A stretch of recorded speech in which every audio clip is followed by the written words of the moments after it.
Hello guys and welcome back. So let's continue now and create something a bit more complex that shows how the data flows in Houdini and how to really use it. So I'm going to create a geometry node.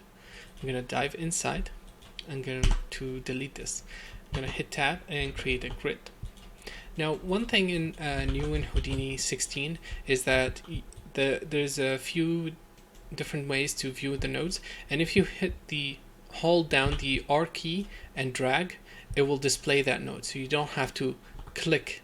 You can just hold the R and then drag, and that will select the node. You can also hold down B and drag, and that will disable the node instead of using this. So you can do batch updates for multiple nodes. If you see me do this, and I haven't previously, sorry I didn't mention it earlier. Cool. So let's start with this grid.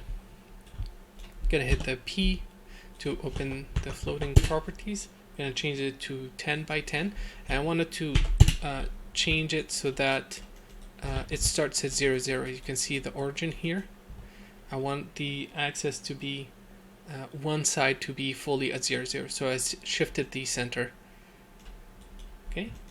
Now I'm going to create a poly extrude, and I want to change this into a box. Obviously we can start with a box, but I want to show you guys how to create more nodes. So I'm gonna set this to 10.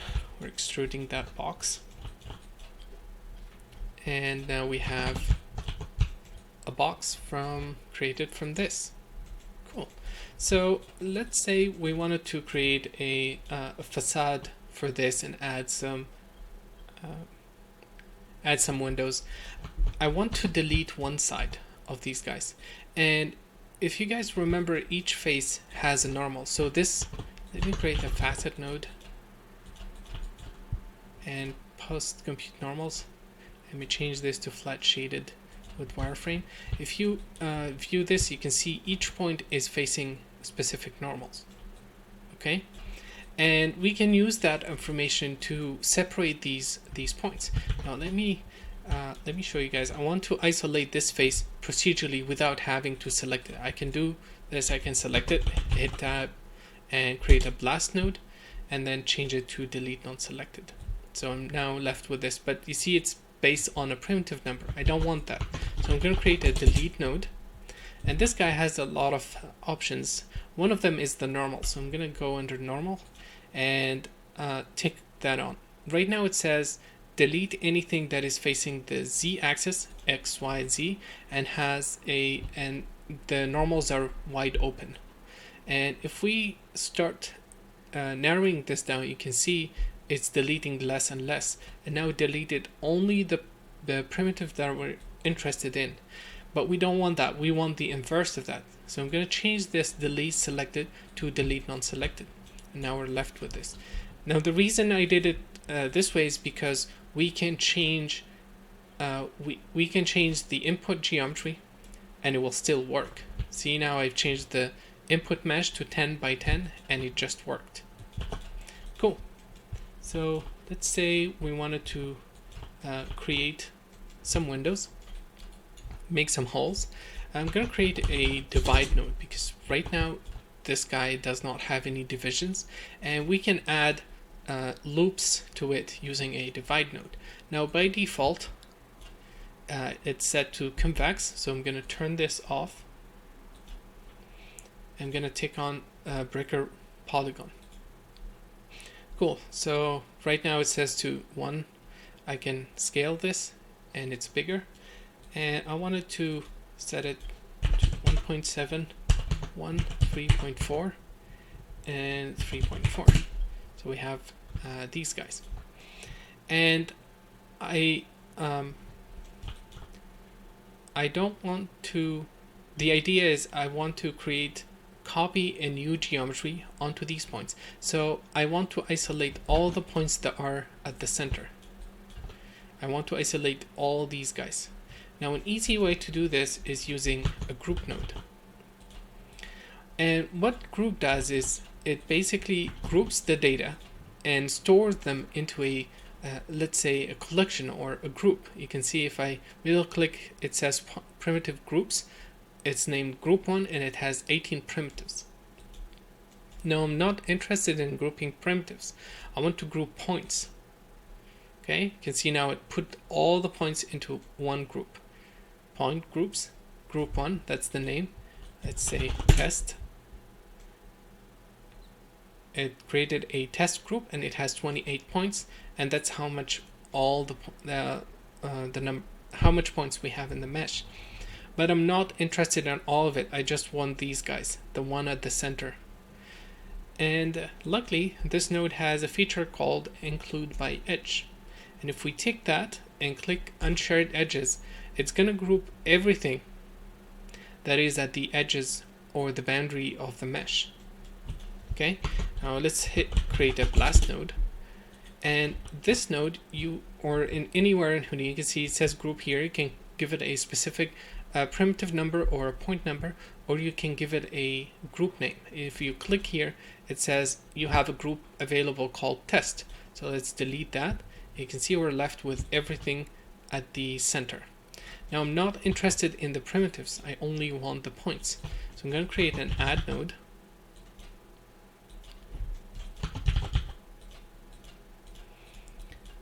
And with this add, I'm going to take on delete geometry but keep points. Cool. So that we've deleted everything except these points. Cool. So what I want to do next is I'm going to template this guy. Okay. And now we have these points here. What I want to do is I want to copy a geometry onto each of these points. And we can do that using a copy node. So let me create a sphere, and I'm going to create a copy node. Now there is multiple nodes, multiple types of copies. We're going to use the copy to points, and this takes any geometry and makes a copy and place it at those location. So if you hope over here, it says required primitives to copy this guy, and target points to copy to this guy. And now we have our spheres. But I don't want to use a sphere. I want to use a box. So let's create a box. Copy that. Cool.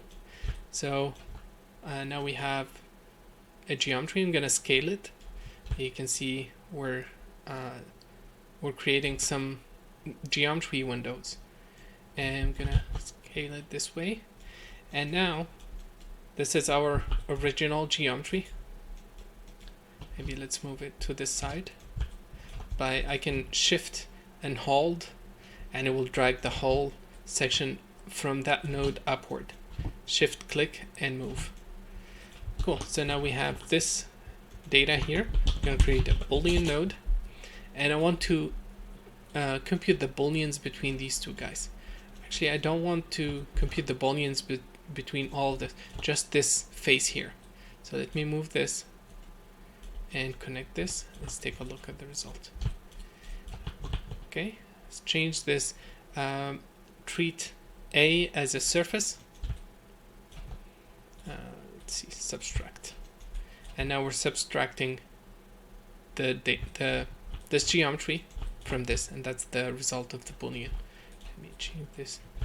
We can change it to solid, and that will combine both of them as well. So let's keep it this way. And then I want to bevel the edges of this guy. But right now you can see the mesh. This has a lot of n-gons, and the poly bevel to bevel these guys is not going to work well. So we need to triangleize this, and the best way to do this is using a divide node. Okay, and that added the proper triangulation to the mesh. And this is not a perfect ideal mesh, but it's going to work better with the bevel. So let's create a bevel node.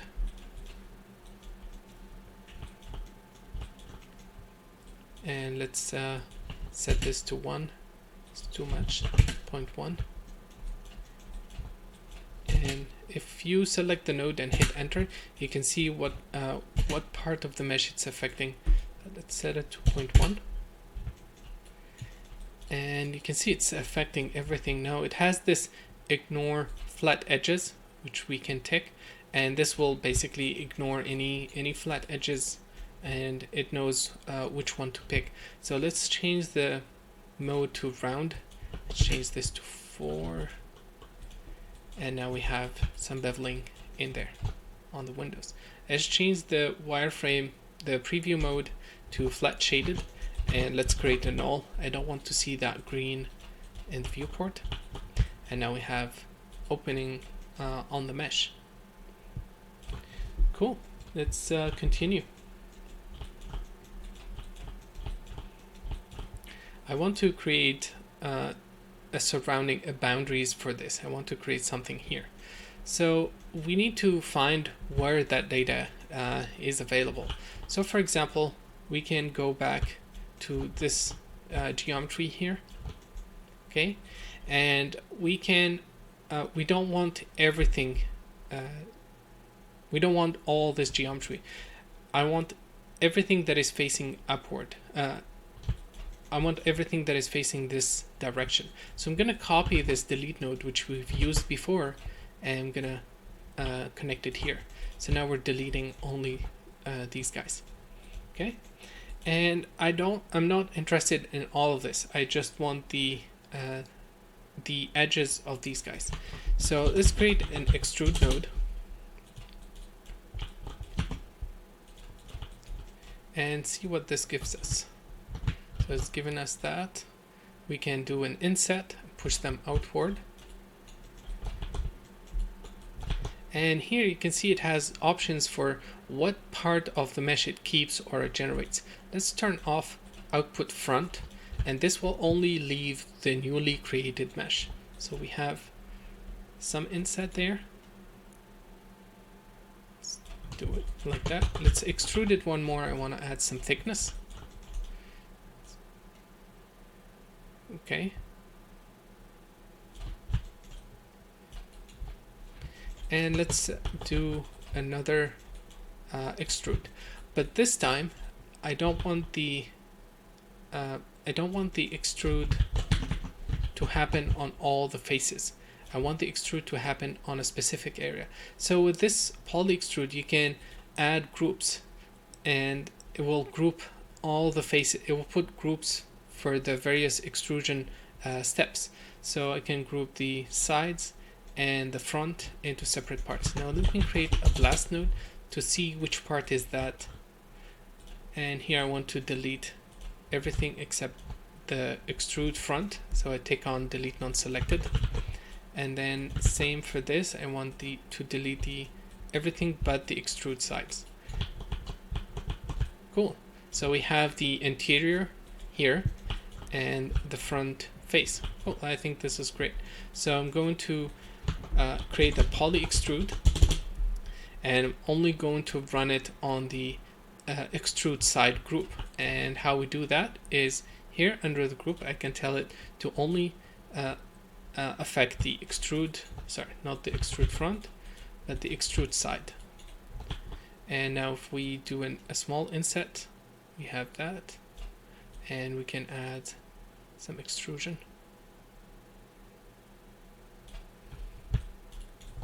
And now we have some surroundings that we can use. I'm going to delete these two guys.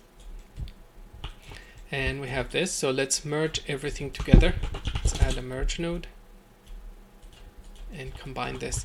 Now these guys are away from the window, and I'm going to add a transform node and move them back. Cool. So we have something surrounding these windows. Now I want to add some kind of wood here in these windows. So let's do that.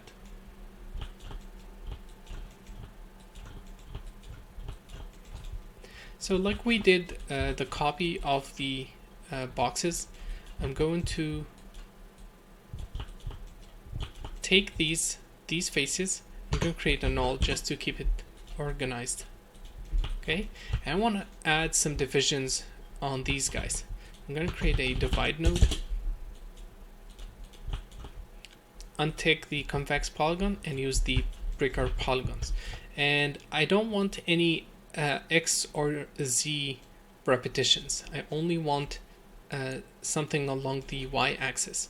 So I'm gonna set these guys to a high number so we never see any repetition from those axes. And I'm gonna scale this down until I get a lot of primitives. Something like that.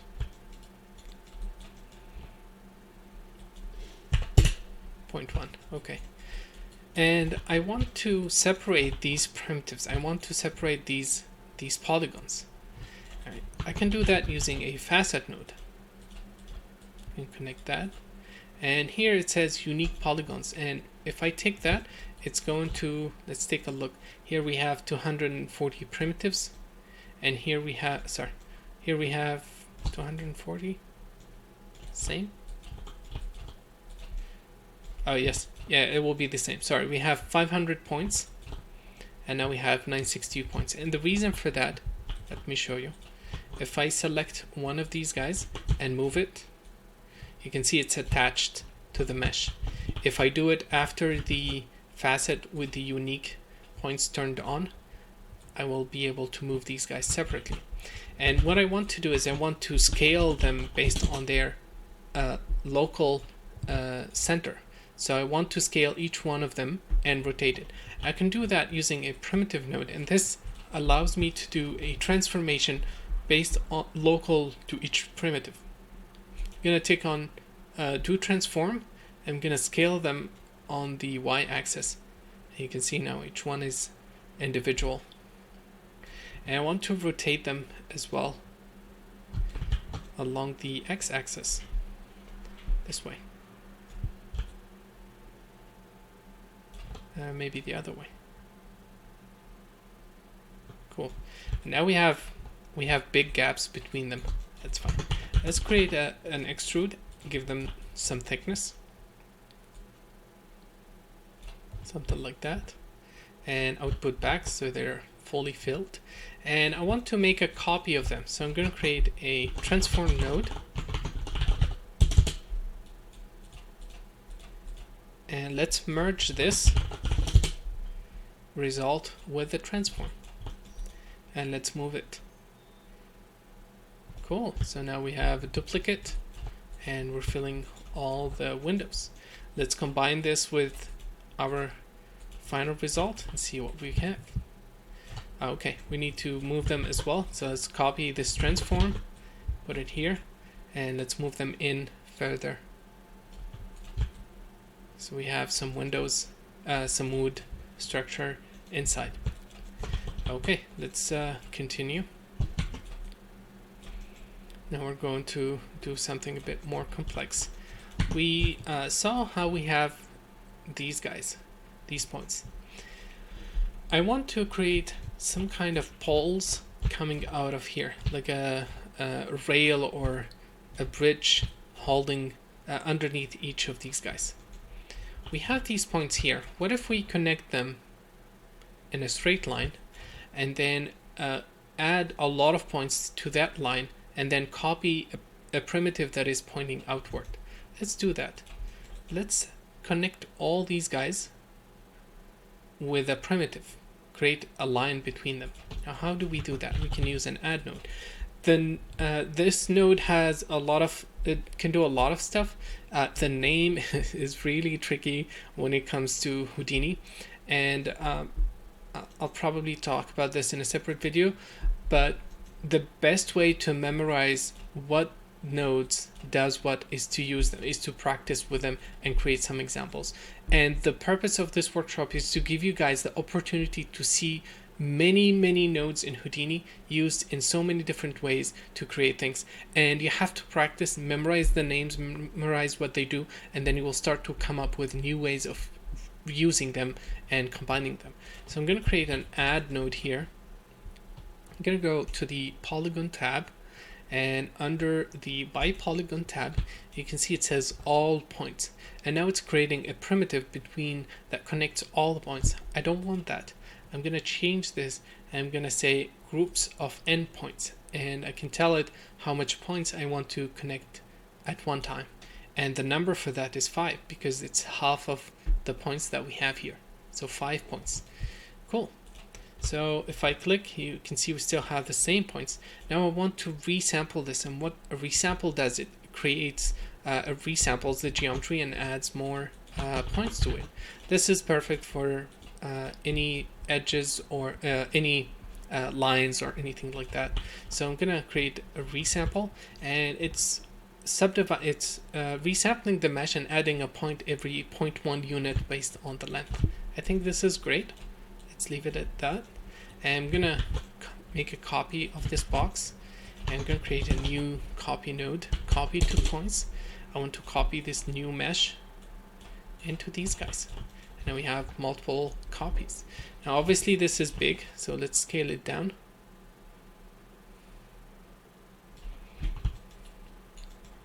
Something like that.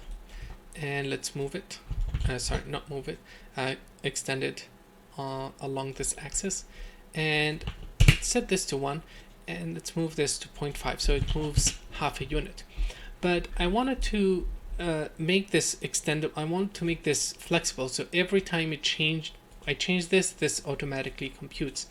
The easiest way to do this is by copying a primitive and pasting it into another one and telling it to always use this value and run an extra math on it if we wanted to. So I can copy parameters and then come to the field that I'm interested in, right click, paste relative reference. Okay. And now let me delete this. And now it's linking itself to that value. If I click here, it will show me the expression. If I click one more time, it shows me the result. I'm gonna look at the expression and type in divide by 2, because I always want half of this to be here. Okay, you can see it here now, it's 0.5, and I can keep increasing this, and you see it's changing as well. So it's always in the correct location. So let's combine this here.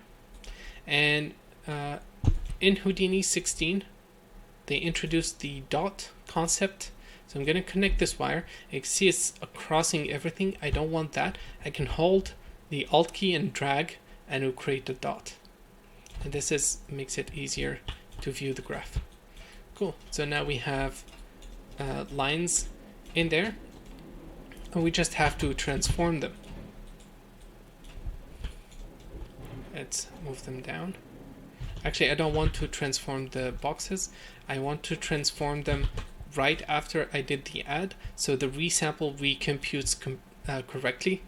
Same as well for the result here. So everything gets updated accordingly. And let's see. Translate 0. I'm not sure why. Yeah, the resample is changing based on the scale. So let's put it back after the resample, so the result doesn't change. And let's scale them like that. But there, you can see now I'm scaling these guys, these lines here. But they are not scaling based on the center. And what I want to do is I'm going to create a transform node. Click this move to centroid. This will place the points at the center. Create another transform that I'm going to use for the scale. So now I can scale them like that. And then apply the inverse of that transformation. So I'm going to copy this and paste it here, and tick on invert transformation, and this will move it back. So I've done the transform at the local axis, and I can use this to move it here. Let's move it down, and let's scale it in.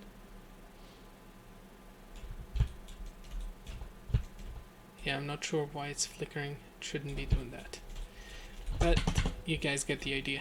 So you can see we've created various different parts of geometry. We have a wall, we made some openings in it, and then we made some extra geometry in there.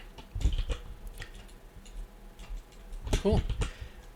Now, one very important aspect of Houdini is reusing the data, and you can see how it's splitting here, and I'm processing various data in different ways. This guy, for example, is being used for the Boolean, it's being used to create the windows, and so on and so forth. And this is one of the main core of Houdini and proceduralism in Houdini. So it's very important to make sure that you guys reuse data like that. And I'm going to select these nodes and hit Shift L to align them together. And now that we have everything dynamic, I'm going to disconnect this, right click, disconnect. I don't want this section here. And I'll explain why in a second. And you saw that we've started off with this extrude node. We've based off everything from this guy, based on this extrude. So let's say we wanted to increase the extrude. Nice. So it's working. So every time we increase the count reasonably, it adds a new floor. Let's set it to 20. Cool. So let's set it to 40. Nice. And we can change the divide here. This is the guide that we're using to create the copies. We can change this. So let me show you how this will affect the result. Let's say this. You can see we can add more windows, and we can reduce the amount if we wanted to. We can go to the box itself, scale the windows. And because everything is driven from that box, you can see everything is scaling up correctly and nicely. And not that. You can make them small like that. And now we're lucky because everything is working. Because we've made everything procedural, it doesn't rely on any primitive numbers. But this guy was flickering. It was not behaving correctly. So this approach is not ideal for this example. You can see that they are not placed correctly as well. Let's scale them down a bit. You can see we don't have we have one copy facing one way, the other copy facing the other way. So this part needs to be revisited, and we need to find a better way to do this approach. And I think that's pretty much it for this video. Thank you guys for watching, and see you in a bit.